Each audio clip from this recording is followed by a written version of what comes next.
आते हैं जो हमारा चैप्टर का नाम है सर्कल। शायद चैप्टर का नाम वृत्तों के संबंधित क्षेत्रफल, वृत्तों से संबंधित क्षेत्रफल वृत्त है, सर्कल। ठीक है, तो चलो पहले हम लोग सर्कल के बारे में कुछ जान लेते हैं कि सर्कल चैप्टर पढ़ रहे हैं तो सर्कल के बारे में कुछ हम लोग जान लेते हैं कि सर्कल है क्या। चलिए देखते हैं। देखिए सर्कल क्या है, कोई भी गोलाकार, इसको हम सर्कल बोलेंगे। ठीक है, सर्कल तो बोलेंगे लेकिन कब बोलेंगे, जब इसका बीच का जो डिस्टेंस है, परिधि का, ये बराबर होना चाहिए हर जगह। यहाँ से यहाँ तक का दूरी बराबर होना चाहिए, यहाँ से यहाँ तक का दूरी बराबर होना चाहिए, ये बराबर होना चाहिए, ये बराबर होना चाहिए, ये बराबर होना चाहिए, ये बराबर होना चाहिए, ये बराबर होना चाहिए और ये भी बराबर होना चाहिए। समझ में आया कुछ? मतलब सेंटर से परिधि में कहीं भी नाप लो, वो दूरी यहाँ से यहाँ का जितना होगा, वो दूरी यहाँ से यहाँ तक का भी होगा, वो दूरी यहाँ से यहाँ तक का भी होगा, वो दूरी यहाँ से यहाँ तक का भी होगा, वो दूरी यहाँ से यहाँ तक का भी होगा। ठीक है, इसको हम लोग आर से सूचित करते हैं। आर का मतलब रेडियस, हिंदी में त्रिज्या। ठीक है, तो इसको हम लोग क्या कहते हैं, त्रिज्या, और इंग्लिश में रेडियस। ठीक है, वृत्त का पहला है ये। और इसमें क्या हुआ कि दो रेडियस, सीधी लाइन वाला जो रेडियस, इस पॉइंट से इस पॉइंट तक जो सीधी जाता है, दो ठो रेडियस, एक रेडियस यहाँ से और एक रेडियस यहाँ से, दो रेडियस मिल जाता है एक सीधी लाइन में सेंटर से होते हुए, तो इसको हम लोग क्या बोलते हैं, व्यास बोलते हैं। क्या बोलते हैं? व्यास। इसको इंग्लिश में डायमीटर बोलते हैं और शो करते हैं डी से। ठीक है, और ये जो सर्कल है, ये गोला जो ऐसे है कर्व लाइन, इसको हम लोग बोलते हैं पेरीमीटर और हिंदी में परिधि। हिंदी में परिधि और इंग्लिश में पेरीमीटर, इसको पी से सूचित करते हैं। ठीक है, और इसको पेरीमीटर को पी से सूचित करते हैं और इसको अर्ध परिमाप भी कहते हैं, सेमी पेरीमीटर बोलते हैं। कितना? ये हमारा, ये यहाँ से लेके यहाँ तक और यहाँ से यहाँ तक, इसको सेमी पेरीमीटर मतलब पेरीमीटर का आधा। ठीक है, सेमी पेरीमीटर ये हो गया। अब इसी से हमारा कुछ बनता है, और एक लाइन अगर यहाँ पे खींच दिए ये, ठीक है, ये लाइन बीचों बीच जो गया, दो त्रिज्या जुड़ के बना, उसको बोलते हैं व्यास। लेकिन वही व्यास से जस्ट नीचे सेंटर को बिना छुए हुए अगर कोई लाइन यहाँ गुजरता है, कोई लाइन यहाँ गुजरता है, तो ये हमारा व्यास नहीं होगा। व्यास वही से कहेंगे जो एक पॉइंट से दूसरे पॉइंट को छुए लेकिन सेंटर से होते हुए जाए, सेंटर को टच करते हुए जाए, तो उसको व्यास कहेंगे। और इसको हम लोग बोल देंगे जीवा।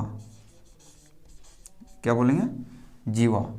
और इंग्लिश में शायद इसको आर्क बोलते हैं। आर्क मतलब चाप होता है। जीवा शायद इंग्लिश मीनिंग हमको नहीं पता, अभी दिमाग में नहीं आ रहा है, रिकॉल नहीं कर पा रहा हूँ। इसको हिंदी में जीवा बोलते हैं। ठीक है, इससे जितना भी लाइन इधर गुजरेगा वो सारा का सारा जीवा कहलाएगा, इधर भी और इधर भी, ऊपर भी। ठीक है, ये सारा जीवा कहलाएगा। तो सबसे बड़ी जीवा कौन होता है? व्यास होता है। ठीक है, सबसे बड़ी जीवा व्यास हो सकता है लेकिन व्यास कभी जीवा नहीं हो सकता। ये हो गया, इतना बात याद रखना। ध्यान, सर्कल में क्या याद रखना? रेडियस, जिसको सेंटर से कहीं भी खींच दो, दो ठो रेडियस जो बीचों बीच व्यास होता है, इस पॉइंट से उस पॉइंट सेंटर को टच करते हुए, उसको व्यास बोलते हैं। और सेंटर को टच ना करते हुए कोई भी लाइन जो गुजर रहा है और इस पॉइंट से उस पॉइंट को छू रहा है, तो उसको जीवा बोलेंगे। और ये जो बाहरी भाग है इसको बोलेंगे हम लोग परिमाप। और ये जो तिरछा भाग है, यहाँ से लेकर मान लो यहाँ तक हम एक जीवा काट दिए, तो इसको बोलते हैं चाप। ठीक है, इस भाग को चाप बोलते हैं, जिसको इंग्लिश में आर्क बोला जाता है या तो कर्व लाइन बोला जाता है। ठीक है, ये हो गया। हाँ, अब इससे हम लोग कुछ फॉर्मूला जान लेते हैं कि इसमें क्या क्या फॉर्मूला होता है। तो सर्कल का सबसे पहले रेडियस होता है। क्या होता है? रेडियस। त्रिज्या क्या होता है? d/2। डी का किसको बोलते हैं? व्यास। हिंदी में लिख लेता हूँ, व्यास बटे 2। ये हो गया हमारा रेडियस, मतलब त्रिज्या बराबर फॉर्मूला। ठीक है, d/2 लिखो या तो व्यास बाय 2 लिखो। अब हमारा r = d/2 होता है, तो हम यहीं से एक फॉर्मूला और निकाल सकते हैं। क्या निकाल सकते हैं कि d बराबर, अब इसके नीचे मान लो यहाँ पे 1 छिपा हुआ है, तो ये 2 इधर गुना हो जाएगा और ये d इधर गुना हो जाएगा, तो डी को 1 से गुना किया डी और आर को 2 से गुना कर दिया तो 2r हो गया। तो डायमीटर बराबर क्या होता है 2r, मतलब 2 त्रिज्या, 2 गुना त्रिज्या। ठीक है दोस्त, ये डी का मतलब व्यास, याद रखना। ये हमारा 2 फॉर्मूला हो गया। अब एक फॉर्मूला आता है सरकमफेरेंस, मतलब पेरीमीटर, परिधि। तो परिधि को P से सूचित करते हैं। ठीक है, इसका फॉर्मूला होता है 2 पाई r, 2 पाई r। अब यहाँ पाई का वैल्यू क्या है, तो पाई का वैल्यू है हमारा पाई इक्वल टू 22/7 लिखते हैं, या तो 3.14 लेते हैं। क्वेश्चन में जैसा बोला जाएगा वैसा लेंगे। ठीक है, अगर 3.14 नहीं दिया है तो डायरेक्ट 22/7 लेंगे, और क्वेश्चन में कह देगा आपको कि 22/7 लेना है या 3 पॉइंट। अगर ये दे दिया है तो ये नहीं लेना, और ये नहीं दिया है तो अपने मर्जी से पाई का वैल्यू 22/7 पुट करना है। ठीक है, हर जगह यही होता है, और जहाँ ये नहीं होता वहाँ पे क्वेश्चन में दे देता है कि पाई का वैल्यू इतना रखें। एक और हो गया हमारा क्षेत्रफल, क्षेत्रफल जिसको इसको एरिया बोलते हैं। A R area, A R area, A R E A से शो कर देते हैं डायरेक्ट।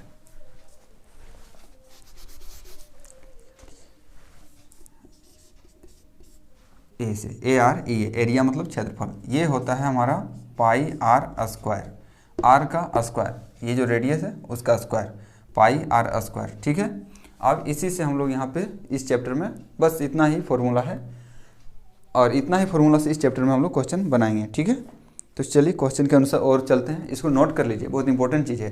ये नहीं जानते आप तो इस चैप्टर में आप एक तिनका तक नहीं हिला पाइएगा। ये सब फॉर्मूला पता है तब इस क्वेश्चन को आप हिला पाइएगा। अगर ये ही नहीं पता है तो इस क्वेश्चन के अंदर आप सोचिएगा कि सॉल्यूशन कर लेंगे तो समझिए कि बेवकूफ़ी है आपके लिए। आपको उससे लड़ने से पहले आपको पास ये औजार होना चाहिए। ठीक है, क्योंकि वो यही औजार से डरता है, बाकी कोई भी औजार तुम इसके पास ले जाओ इसको कोई फ़र्क नहीं पड़ने वाला। तो इसको नोट कर लीजिए। अब इसको मिटा के हम लोग क्वेश्चन की ओर चलते हैं। क्वेश्चन पढ़ देता हूँ।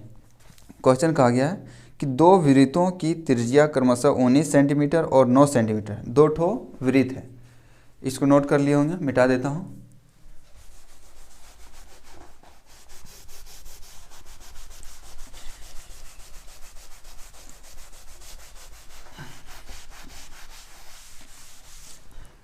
ये इंक बहुत चिपक गया है इस बोर्ड से, इस बोर्ड को इस इंक से लगाव हो गया है, मिटता नहीं है जल्दी से। बोलता है 2 वृत्त का त्रिज्या, 2 वृत्त है।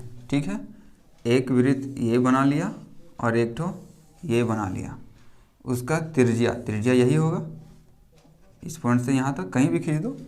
बोला गया है 19 सेंटीमीटर 9 सेंटीमीटर है, एक है 19 सेंटीमीटर और एक है 9 सेंटीमीटर। आगे क्या बोला गया, उस वृत्त की त्रिज्या ज्ञात कीजिए जिसकी परिधि इन दोनों वृत्तों की परिधियों का योग के बराबर है। देखो क्वेश्चन में क्या कहा गया है कि एक त्रिभुज, एक सर्कल ये है, एक सर्कल ये है, और एक और सर्कल है। ठीक है, एक और सर्कल है, थोड़ा टेढ़ा बन गया सर्कल, एक और सर्कल है, वो है ना, वो जो है सो इसका जो परिधि है, इन दोनों त्रिभुज, इन दोनों सर्कल का परिधि, दोनों वृत्त का परिधि मिला देते हैं, उतना है इस वृत्त का परिधि। तो इसका आर क्या होगा, 100 ज्ञात बोलना है।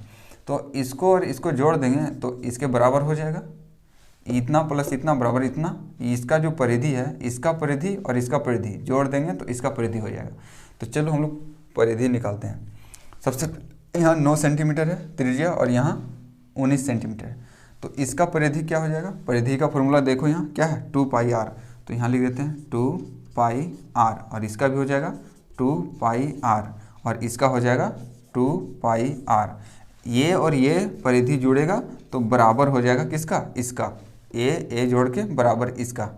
तो डायरेक्ट यहाँ लिखते हैं, इसको मिटा देता हूँ यार, ये बीच में डिस्टर्ब कर रहा है।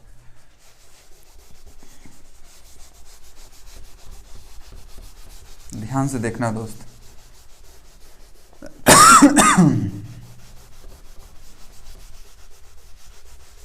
बहुत मिटाने में दिक्कत होता है यार।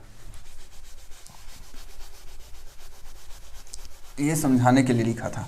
देखो जब समझा रहा हूँ वो है, तो पहले इसका लिख लेता हूँ। इसको मान लिए आर, बड़ा आर, क्यों? क्योंकि ये इसी का तो निकालना है उस सब का। तो हम लिख देते हैं 2 पाई आर बराबर 2 पाई आर में एक बार इसको ले लेते हैं 9 प्लस 2 पाई आर में एक बार इसको लेंगे 19।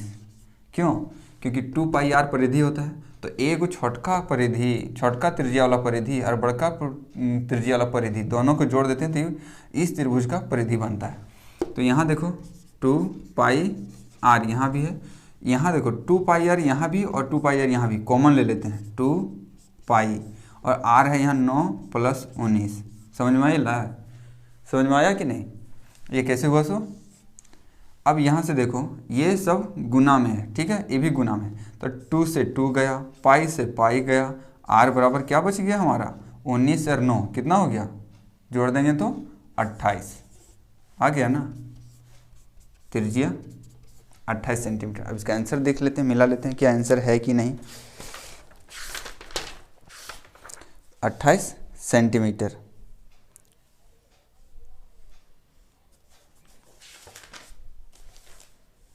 हम्म, 28 सेंटीमीटर हो गया, ये 28 सेंटीमीटर आंसर हो गया हमारा। समझ में आया? समझ में आया कि नहीं? आ गया होगा। इसका और इसका दोनों को परिधि मिला दिए तो इसका हो गया। यहाँ पे लिख देंगे परिधि, हिंदी में लिख सकता है परिधि किसका, इसका, और यहाँ भी परिधि है दोनों का। बस हो गया, 28 सेंटीमीटर आ गया। ठीक है, नोट करो। अगला क्वेश्चन बनाते हैं हम लोग। अगला क्वेश्चन पढ़ देता हूँ, तब तक नोट कर लीजिए। अगला क्वेश्चन कहा गया है कि दो वृत्तों की त्रिज्याएं क्रमशः 8 सेंटीमीटर और 9 सेंटीमीटर है। उस वृत्त की त्रिज्या ज्ञात कीजिए जिसका क्षेत्रफल इन दोनों वृत्तों के क्षेत्रफल के योग के बराबर है। देखो यहाँ भी वही क्वेश्चन है, इस पहला क्वेश्चन में बोला था, ये पहला क्वेश्चन था, ठीक है, ये 12.1 का पहला क्वेश्चन था। पहला क्वेश्चन में बोला था कि परिधि जो तीसरका है वो दोनों का परिधि को जोड़ते हैं तो इसका परिधि के बराबर होता है। और अब दूसरा क्वेश्चन में कह दिया है कि इसका जो क्षेत्रफल है ना, इस सब दोनों का क्षेत्रफल को जोड़ेंगे तो इसका क्षेत्रफल होगा, सो बोला गया है। अब देखो इसका क्षेत्रफल जोड़ के बनाते हैं। क्षेत्रफल का फॉर्मूला भी लिखाए थे, आप लोग कॉपी में लिख लिए होंगे। फटाक से बताइए हमको कि इसका क्षेत्रफल क्या होता है, कमेंट करके फटाक से बताइए। अभी हम थोड़ा देर पहले लिख के बताएं।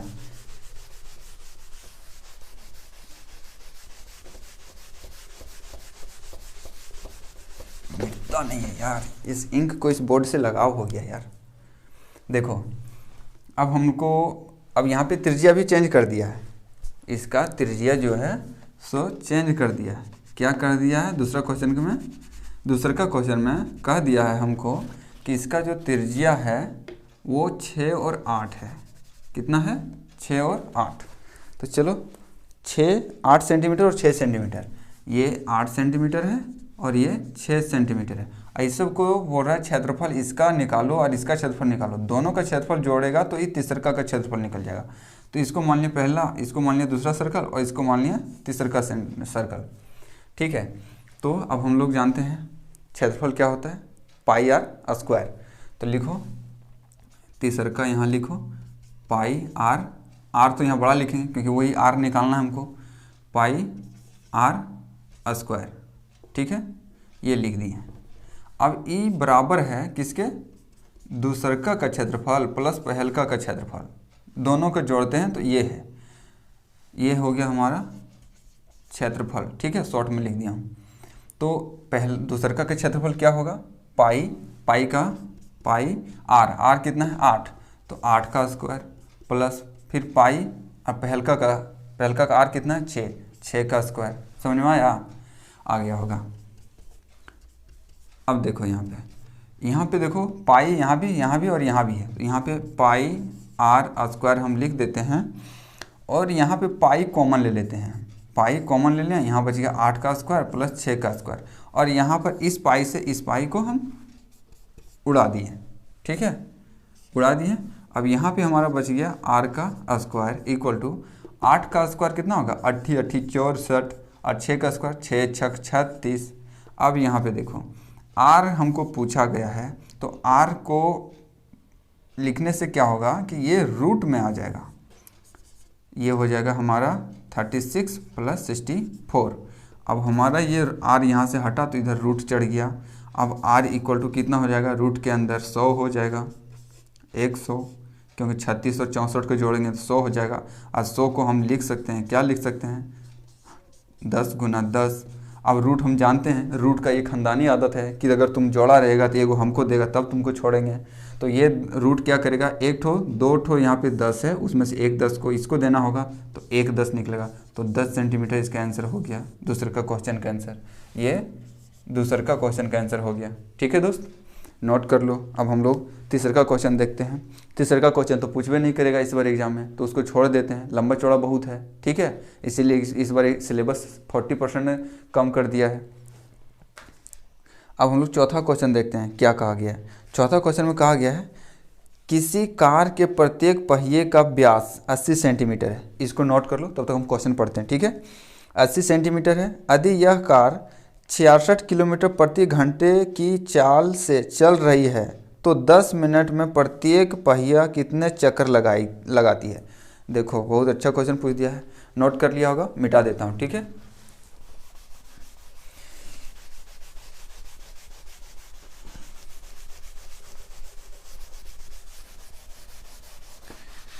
क्वेश्चन बोला गया है कि एक कार है, क्या है, कार है, और 66 किलोमीटर प्रति घंटा के स्पीड से चलता है। और उसका जो चक्का है ना, चक्का का परिधि कितना है, त्रिज्या कितना है, 80 सेंटीमीटर, व्यास है, व्यास 80 सेंटीमीटर। अब इसको भी मिटा देता हूँ।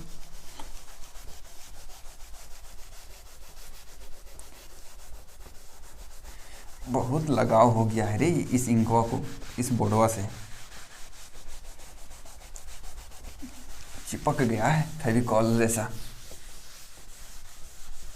देखो क्वेश्चन में क्या कहा गया है, इसको हटाइए देते हैं। एक कार का चक्का है, ठीक है, ये सेंटर है। तो बोलते हैं इसका जो व्यास, व्यास किसको बोलते हैं, 2 ठो त्रिज्या जो सेंटर से होते हुए जाता है, इस पॉइंट से इस पॉइंट तक आएगा और सेंटर से, ये है हमारा कितना सेंटीमीटर दिया गया है, 80 सेंटीमीटर है। ये 80 सेंटीमीटर मतलब ये 40 है और ये 40 है। ठीक है, बीच में पॉइंट है, 80 सेंटीमीटर है ये। और कहा गया है कि ये चक्का है ना, ये घूम रहा है कितना के स्पीड से, 66 किलोमीटर प्रति घंटा, मतलब 66 किलोमीटर पर घंटा के स्पीड से ये चक्का घूम रहा है। ठीक है, तो 10 मिनट में कितना चक्कर लगाएगा, सो पूछा है। तो 10 मिनट में कितना चक्कर लगाएगा, उससे पहले हमको सबसे पहले इसका परिधि निकालना होगा। तो ये किलोमीटर प्रति घंटा है, इसको मीटर प्रति मिनट माने सेंटीमीटर, क्योंकि हमारा परिधि सेंटीमीटर में है तो किलोमीटर को सेंटीमीटर में बदलते हैं। तो सबसे पहले लिखते हैं कि ये 1 घंटा में कितना दूरी, 1 मिनट में कितना दूरी तय करता है, ठीक है, या कितना चक्कर लगाता है। तो इसका परिधि निकल जाएगा। तो यहाँ सबसे पहले लिखते हैं दूरी। अब दूरी क्यों लिखें, अरे बाबू समझो, ये चक्का है, इस 1 घंटा में मतलब 60 मिनट में कितना दूरी जाता है, इतना किलोमीटर, 60 मिनट में। अब इस 60 मिनट में जाता है इतना किलोमीटर दूरी तय करता है। ठीक है, तो हम इसको किलोमीटर को सेंटीमीटर में बदलें, क्यों, क्योंकि ये हमारा सेंटीमीटर में दिया गया है त्रिज्या। तो 66 को गुना कर देंगे 1000 से, तो ये हमारा मीटर में बदल गया। किस में बदल गया, मीटर में। अब हमको सेंटीमीटर बदलना है तो 100 से और गुना करना होगा ना, क्योंकि 100 सेंटीमीटर बराबर 1 मीटर होता है, 100 सेंटीमीटर बराबर 1 मीटर होता है। तो यहाँ पे 66 गुना 1000, ये तो मीटर में है, फिर गुना करना होगा हमको 100, तब ये हमारा सेंटीमीटर में बदल गया। ठीक है, ये हमारा सेंटीमीटर में दूरी निकल गया, कितना, 60 मिनट में। और हमको बोला गया है कि 10 मिनट में, क्वेश्चन में कहा गया है कि 10 मिनट में प्रत्येक पहिया कितने चक्कर लगाएगा, कितना चक्कर लगाएगा। ठीक है, वो हम निकाल लेते हैं। तो ये हो गया हमारा 60 मिनट में इतना करता है, तो हमको 10 मिनट 60 मिनट में करने के लिए इतना करता है, तो 1 मिनट में कितना करेगा, तो 1 मिनट में करेगा इतना को हम 60 से भाग दे देंगे। और हमको पूछा है कि 10 मिनट में, तो 10 मिनट में कितना चक्कर लगाएगा, तो दूरी निकाल लेंगे और इस परिधि से भाग दे देंगे तो हो जाएगा। तो 66 गुना 1000 गुना 100 गुना 10, ये 10 गुना क्यों किया है, क्योंकि 10 मिनट में पूछा है, बटे में 60, ये हमारा टोटल दूरी निकल गया। ठीक है, 10 मिनट में। ये हमारा टोटल दूरी निकल गया। क्या निकल गया? दूरी। ये दूरी निकल गया कि चक्का 10 मिनट में इतना दूरी तय करेगा। लेकिन दूरी नहीं पूछे हमको, केवल घूमेगा, चक्कर कितना लगाएगा। तो एक चक्कर का परिधि का दूरी एक चक्कर हो जाएगा। तो इसका परिधि क्या होता है, अब यहाँ पे लिखेंगे परिधि। परिधि बराबर क्या होता है? 2πr। 2π का वैल्यू यहाँ 22/7 लेंगे। क्वेश्चन में बोला नहीं है कि 3.22 लेना है, कुछ तो नहीं बोला है ना, नहीं बोला है, तो 22/7 ले लिया। और r कितना है? 40 सेंटीमीटर। अब हमारा देखो यहाँ पे ये हमारा परिधि निकलेगा, मतलब एक चक्कर का दूरी। तो इतना को इतना से भाग दे देंगे तो हमारा चक्कर निकल जाए, क्योंकि एक चक्कर बराबर इतना दूरी। तो इतना दूरी को इतना दूरी से भाग दे देंगे, एक चक्कर में इतना दूरी होता है, तो हमारा निकल जाएगा क्या, कितना चक्कर लगाया सो। ये कट नहीं रहा है तो इसको डायरेक्ट हम यहाँ पे पुट कर देते हैं। अब ये परिधि और ये दूरी को परिधि से भाग देंगे तो हमारा चक्कर निकल जाएगा। अब यहाँ पे लिखते हैं चक्कर। चक्कर बराबर क्या लिखना होगा, ये 6 इंटू 1000 इंटू 100 इंटू 10 बटे में लिखना होगा 60, गुना में लिखना होगा 2, गुना में लिखना होगा 22, गुना में लिखना होगा 40, और ये बटा में है, यहाँ 22/7 लिखते हैं, वो 7 ऊपर चल जाएगा तो यहाँ 7 ऊपर में लिख दिए। समझ में आया बात? आ गया होगा। ये 0 से A0 काट दिए, A0 से A0 काट दिए, ठीक है। 6 से 11 बार में 66 काट दिए, 2 से 5 बार में 10 काट दिए, 22 से 11 से 2 बार में 22 काट दिए। अब हो गया ये 2 से काटेंगे 4 दूनी 8, हाँ 2 से काट देते हैं 5, 10 और 2 0, 500।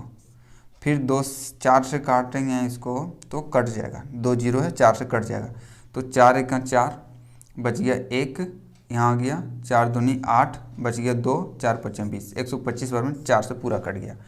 अब कितना है 7, 5 और 125, तो यहाँ लिखेंगे 125 गुना 5 गुना 7, ये हमारा चक्कर निकलेगा। अब 7 5 35, तो यहाँ लिख देते हैं 35 गुना 125। अब गुना करो, रफ में कर देता हूँ यहाँ 5 ऐसे कर देते हैं ना इसको डायरेक्ट, 5 25, 25 का 5 बाकी 2, 5 दूनी 10, 11 12 के 2 बाकी 1, 5 का 5 1, 625 गुना 7। अब यहाँ 7 5 35 के 5 बाकी 3, 7 दूनी 14, 14 और 3 14, 15 16 17 के 7 बाकी 1। अब 6 7 42 और 1 43, इतना चक्कर लगा देगा ये, ठीक है। आंसर देख लेते हैं है या नहीं। सेकंड क्वेश्चन था वृत्त का त्रिज्या, ये हो गया। सेकंड क्वेश्चन था या तीसरा था? तीसरा क्वेश्चन था ये, तीसरा क्वेश्चन नहीं, चौथा क्वेश्चन, तीसरा तो पूछ नहीं रहा। हाँ 43 75 चक्कर लगाएगा। ये कितना चक्कर लगा लेगा? 4375 चक्कर लगा देगा ये 10 मिनट में। कितना मिनट में? 10 मिनट में लगा देगा। ये हमारा आंसर हो गया, ठीक है। एग्जाम में कैसे बनाएगा तुम लोग? शुरू यहाँ से करेगा, फिर इसको नोट करेगा और फिर चक्कर लिखेगा। पहले दूरी निकालेगा कि वो 66 किलोमीटर प्रति घंटा है, 1 घंटा में 66 किलोमीटर चल जाता है, तो 66 किलोमीटर को सबसे पहले दूरी मानेगा, ठीक है, क्योंकि 66 किलोमीटर प्रति घंटा चाल हो गया। तो दूरी बराबर क्या होता है फॉर्मूला? चाल बटा दूरी बराबर चाल गुना समय। तो समय तो हम लोग का यहाँ दिया है 1 घंटा में 66 किलोमीटर, तो 66 किलोमीटर दूरी निकल गया, और दूरी हमारा 66 किलोमीटर है 1 घंटा में। तो 1 मिनट का हम निकालें, 1 मिनट में कितना दूरी करेगा? तो 66 बटा 60 कर दिए, तो 1 मिनट का निकल गया। अब 10 मिनट में कितना जाएगा? तो 10 से गुना कर दिए। अब इस दूरी है हमारा टोटल, और यहाँ पे परिधि दिया है 40 सेंटीमीटर से परिधि निकाल लिए और दूरी को परिधि से भाग दे दिए, चक्कर आ गया, ठीक है। नोट कर लो। अब हम लोग अगला क्वेश्चन देखते हैं क्या कहा गया है। चौथा क्वेश्चन हो गया। पाँचवा क्वेश्चन में कहा गया है, नोट करो तब तक हम पढ़ रहे हैं। निम्नलिखित में सही उत्तर चुनिए तथा अपने उत्तर का औचित्य दीजिए। औचित्य का मतलब है कि सही प्रमाण दो, प्रूव करो कि कैसे है, ठीक है। दे दिया है कि यदि एक वृत्त का परिमाप और क्षेत्रफल संख्यात्मक रूप से बराबर है। देखो इसको मिटाता हूँ, ठीक है। इस मार्कर को इससे लगाव नहीं है, ये नहीं चिपकता है, वो चिपक जा रहा था इससे बोर्ड से। बोला गया है कि एक सर्कल है, ठीक है, एक सर्कल है और निम्नलिखित में से यदि एक वृत्त का परिमाप और क्षेत्रफल संख्यात्मक रूप से बराबर है, बोलता है ये जो सर्कल है ना, ये त्रिज्या होगा कुछ, इसका त्रिज्या का वैल्यू क्या रखें हैं, आर का वैल्यू क्या रखें हैं कि इसका जो परिमाप है, परिमाप और क्षेत्रफल दोनों बराबर हो जाए, इक्वल हो जाए संख्यात्मक रूप से, मतलब मान रखेंगे। आर का वैल्यू क्या पुट कर देंगे कि ये 2 pi r equal to pi r square बराबर हो जाएगा, ठीक है। आर का वैल्यू हमको चाहिए, क्या रखें, तो हम यहाँ रख सकते हैं, देखो पाई से पाई कटा, 2r बराबर आर स्क्वायर है ना, तो आर स्क्वायर का मतलब होता है आर गुना आर, तो 2r बराबर आर गुना आर, तो आर से आर कट गया, आर बराबर कितना निकला 2, तो आर का वैल्यू 2 रखेंगे, तो ये 2 ऑप्शन में जहाँ होगा वही हमारा आंसर हो जाएगा। तो पहला में है 5 का, ये 5वां नंबर का क्वेश्चन था और उसका आंसर है कि आर का वैल्यू क्या रखें, ठीक है, तो आर का वैल्यू 2 रखेंगे, तो यही हमारा आंसर हो गया।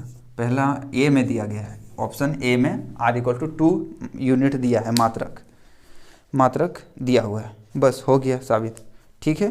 बस इस क्वेश्चन में इतना ही आंसर, इतना ही क्वेश्चन है एनसीईआरटी का बुक में। अब हम लोग एक्सरसाइज पढ़ लेंगे 12.2 अगले क्लास में, अगले वीडियो में, ठीक है। इसमें से एक क्वेश्चन मैं छोड़ा हूँ, देखो यहाँ 3रा नंबर का, ये जो गोल्ड वाला है, क्योंकि ये एग्जाम में इस बार नहीं आ रहा है, इस बार एग्जाम में इस क्वेश्चन को हटा दिया है, ये क्वेश्चन नहीं पूछेगा, तो इसको क्या बनाएंगे, जो जो इंपॉर्टेंट है वो इसी को बता दे रहा हूँ। हाँ, अगला एग्जाम में पूछेगा उसमें बता दिया जाएगा इस क्वेश्चन को, और ये क्वेश्चन एक्चुअली लंबा है, ये बोर्ड भर जाएगा इसको सोल्यूशन करने के लिए, ठीक है। चलो नोट कर लो इसको, ये 5 नंबर का है, ठीक है। Thank you.